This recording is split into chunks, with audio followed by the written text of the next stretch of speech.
Hello everyone, welcome back to my channel. अगर अभी तक आपने मेरे चैनल को सब्सक्राइब नहीं किया है तो जल्दी से मेरे चैनल को सब्सक्राइब कर दें। एपिसोड 22 की शुरुआत में यूनिवर्सिटी के फर्स्ट ईयर का टाइम दिखाया जाता है। शिंगयान शिंगरू को कॉल करता है। शिंगरू बहुत इमोशनल दिखाई दे रही होती है और ये शिंगयान से कह रही होती है कि मैं तुम्हें बहुत मिस कर रही हूँ। शिंगयान शिंगरू से कहता है कि तुम सोने की कोशिश करो, मैं वीडियो कॉल बंद नहीं करूंगा। फिर शिंगरू कुछ देर बाद सो जाती है और शाम में इसकी रूममेट कहती है कि मुझे लगता है कि तुम्हारा बॉयफ्रेंड नीचे आ गया है। शिंगरू ये सुनते ही जल्दी से बाहर आ जाती है।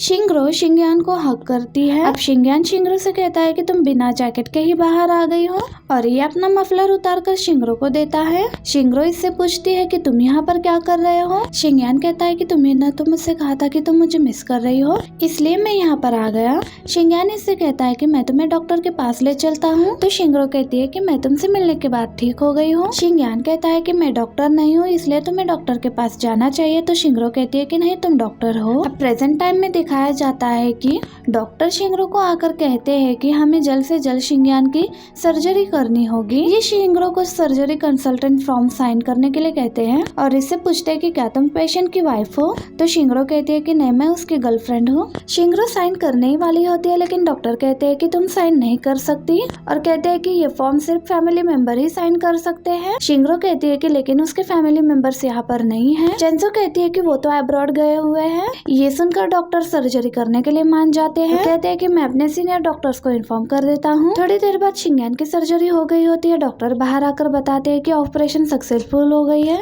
लेकिन पेशेंट अभी कोमा में है और अगले 24 घंटे बहुत ही ज्यादा क्रिटिकल है। शिंगरू शिंगयान को देखने के बाद बाहर आती है और इन सबसे कहती है कि सिर्फ एक ही पर्सन को यहाँ पर रुकने की इजाजत है तो फिर मैं रुकूंगी। शेंजाओ कहता है कि ठीक है, फिर कल तुम्हारी जगह मैं रुक जाऊंगा। वापस आने के बाद हेसु चिंशी से कहता है कि मुझे लगता है कि ये एक्सीडेंट थोड़ा सा अजीब है। जाइजिंग ने मेरी कार मुझसे बोरो की थी और आज ही मुझे उसने ये कार वापस की और फिर शिंगयान का एक्सीडेंट हो गया। चिंशी कहती है कि आखिर उसने तुमसे कार क्यों बोरो की। अब हेसु बताता है कि जिस दिन मैं उससे सारी बातें क्लियर करने के लिए गया था, उसने मुझसे कहा था कि मुझे तुमसे आखिरी फेवर चाहिए, मुझे अपने क्लाइंट को लॉ फॉर्म से पिक करना है, क्या तुम मुझे अपनी कार दे सकते हो। तो चिंशी हेसु से कहती है कि तुम्हें अब इन सब के बारे में सोचकर परेशान होने की जरूरत नहीं है, हमें पुलिस इन्वेस्टिगेशन रिपोर्ट का इंतजार करना चाहिए। हेसु कहता है कि गाड़ी की हालत बहुत खराब है, मुझे नहीं लगता कि पुलिस को कोई भी सबूत मिलेगा। शिंगरू शिंगयान को इस तरह से देखकर रोई जा रही होती है और वो रोते हुए शिंगयान से रिक्वेस्ट कर रही होती है कि तुम प्लीज उठ जाओ।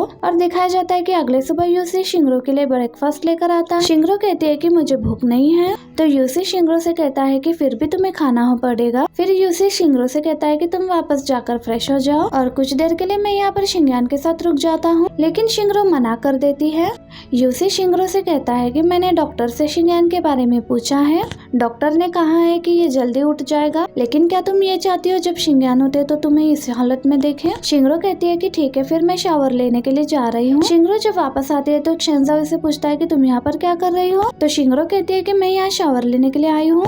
शेंजाओ कहता है कि फिर मैं जल्दी से हॉस्पिटल चला जाता हूँ। शिंगरू कहती है कि तुम फिक्र मत करो, यूसी वहीं पर है। ये सुनकर शेंजाओ बहुत हैरान होता है और कहता है कि तुम यूसी को शिंगयान के पास कैसे छोड़कर आ सकती हो। इतने में शेंजाओ को समझाती है कि तुम कुछ ज्यादा ही परेशान हो रहे हो, यूसी शिंगयान के साथ कुछ नहीं करेगा।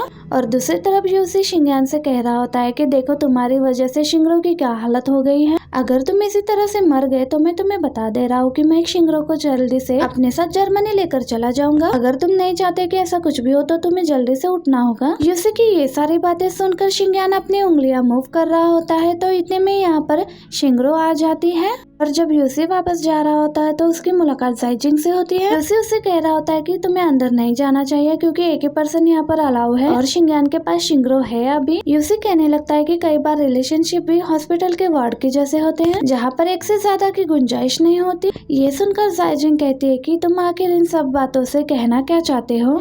यूसी कहता है कि मैं ये कहना चाह रहा हूँ कि मैं जानता हूँ कि तुम लू शिंगयान को पसंद करती हो, लेकिन मैं तुम्हें यही एडवाइस दूंगा कि तुम अपने एफर्ट्स यहाँ पर जाया मत करो। जाई कहती है कि मैं कुछ भी करूँ, ये तुम्हारी प्रॉब्लम तो नहीं है। यूसी कहता है कि हाँ तुम सही कह रही हो, लेकिन मेरा सिर्फ एक ही गोल है और वो ये है कि शिंगरू हर हाल में खुश रहे और शिंगरू की खुशी शिंगयान के साथ रहने में है और जो भी इन दोनों को अलग करने की कोशिश करेगा उसे सफर करना पड़ेगा। ये कहकर यूसी यहाँ से चला जाता है। जायजिंग को यूसी की बातें सुनकर बहुत गुस्सा आ रहा होता है। ये गुस्से में फ्रूट की बास्केट यहीं पर फेंक देती है। अब शिंगयान को होश आ जाता है। शिंगरू शिंगयान से कहती है कि क्या तुम्हें याद है कि तुम्हारा एक्सीडेंट हुआ था और ये भी कि तुम पिछले 2 दिनों से कोमा में हो। शिंगयान शिंगरू से कहता है कि मैंने एक बहुत लंबा सपना देखा है, लेकिन उस सपने में मैं तुम्हें तलाश नहीं कर पा रहा था। शिंगरू रोते हुए कहती है कि तुमने मुझे बहुत डरा दिया था। शिंगयान शिंगरू से कहता है कि तुम रो मत, मैं बिल्कुल ठीक हूँ। शिंगरू शिंगयान से कहती है कि तुम मुझे वादा करो कि तुम फ्यूचर में कभी भी मुझे छोड़कर नहीं जाओगे।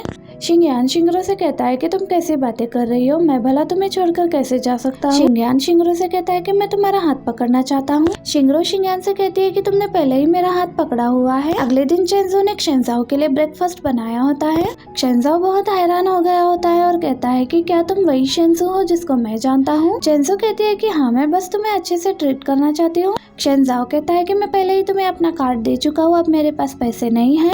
तो चेंजो कहती है कि तुम बिना वजह ही परेशान हो रहे हो, मैं बस अच्छी वाइफ बनने की कोशिश कर रही हूँ। मैं जानती हूँ कि मैं पहले बहुत ज्यादा गुस्सा किया करती थी, लेकिन अब से मैं तुम पर गुस्सा नहीं किया करूंगी। चेंजो ये चेक करने के लिए पानी का ग्लास नीचे फेंक देता है। चेंजो को गुस्सा आने लगता है, लेकिन ये चेंजो को कुछ नहीं करती और ये जल्दी से साफ करने लगती है।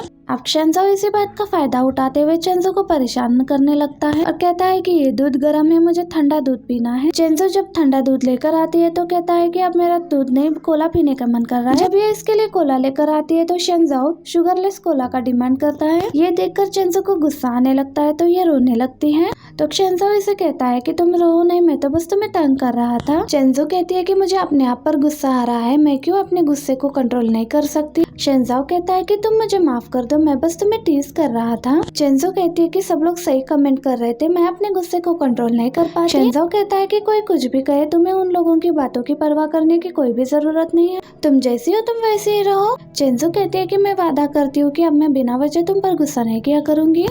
आज शिंगयान डिस्चार्ज हो रहा होता है। डॉक्टर कहते हैं कि शिंगयान की ब्रेन हेमरेज की कंडीशन कंट्रोल में है, लेकिन यह हो सकता है कि राइट हैंड इस्तेमाल करते हुए उसे थोड़ी सी तकलीफ हो। तो शिंगरो पूछती है कि शिंगयान को किस चीज का ख्याल रखना होगा। तो डॉक्टर कहते हैं कि ये 1 महीने के लिए कोई भी मेहनत वाला काम नहीं कर सकता। और इतने में शिंगयान के पेरेंट्स भी यहाँ पर आ जाते हैं। मॉम इससे पूछती है कि तुम कैसे हो, तो शिंगयान कहता है कि मैं ठीक हूँ। मॉम कहती है कि मुझे पता था कि तुम ठीक होगे, तुम्हारे डैड इतने परेशान हो गए थे इसलिए मुझे जल्दी से वापस आना पड़ा। शिंगयान कहता है कि आप लोगों को फिक्र करने की जरूरत नहीं है, मैं बिल्कुल ठीक हूँ। तो मॉम कहती है कि मैं तुम्हारे लिए नहीं बल्कि शिंगरो के लिए परेशान थी। मॉम शिंगरो को यहाँ से लेकर जाते हुए कहती है कि मैं घर पर जाकर तुम्हारे लिए बढ़िया सा खाना बनाऊंगी। तो शिंगयान कहता है कि आप लोग यहाँ पर किसको पिक करने के लिए आए हो। तो मॉम डैड से कहती है कि आप क्या कर रहे हो, आप शिंगयान को बाहर लेकर आए। अब ये सब लोग जब घर वापस आते हैं तो शिंगयान के डैड शिंगरो से कहती है कि मैं ड्राइवर से कहकर तुम्हें वापस भिजवा देता हूँ, तुम काफी थक गई हो। तो शिंगरो कहती है कि मैं शिंगयान की टेक केयर करने के लिए यहीं पर रुक जाती हूँ। डैड कहते हैं कि शिंगयान हमारा बेटा है तो उसकी टेक केयर करना हमारे फर्ज है। डैड शिंगयान के टेक केयर करने के लिए यहीं पर रुकना चाह रहे होते हैं। तो मॉम कहती है कि मेरी तबीयत खराब हो रही है, मुझे लगता है कि मुझे पहाड़ों में जाकर कुछ दिनों के लिए आराम करना होगा। ये डैड को बहाने से यहाँ से लेकर जाती है। ये सब देखकर शिंगरो और शिंगयान हंस रहे होते हैं। अब शिंगरो शिंगयान की शेव करने में मदद कर रही होती है। तो शिंगयान शिंगरो से कहता है कि तुम मुझे इस तरह से क्यों देख रही हो। शिंगरो कहती है कि मैं ये हॉस्पिटल में ये सोच रही थी कि मैंने तुम्हारे साथ रहने की बहुत सारी अपॉर्चुनिटीज खो दी थी, तो मैं कोशिश करूंगी कि जो मोमेंट हम लोगों ने मिस कर दी है उन्हें मैं कंपनसेट कर पाऊँ। ये सुनकर शिंगयान शिंगरो को किस करता है। अब हमें चिंशी के एक्स हस्बैंड को दिखाया जाता है जिससे मिलने के लिए जायजिंग आती है और यहीं पर हमारा ये पार्ट भी एंड हो जाता है। वीडियो अच्छी लगे तो वीडियो को लाइक करना।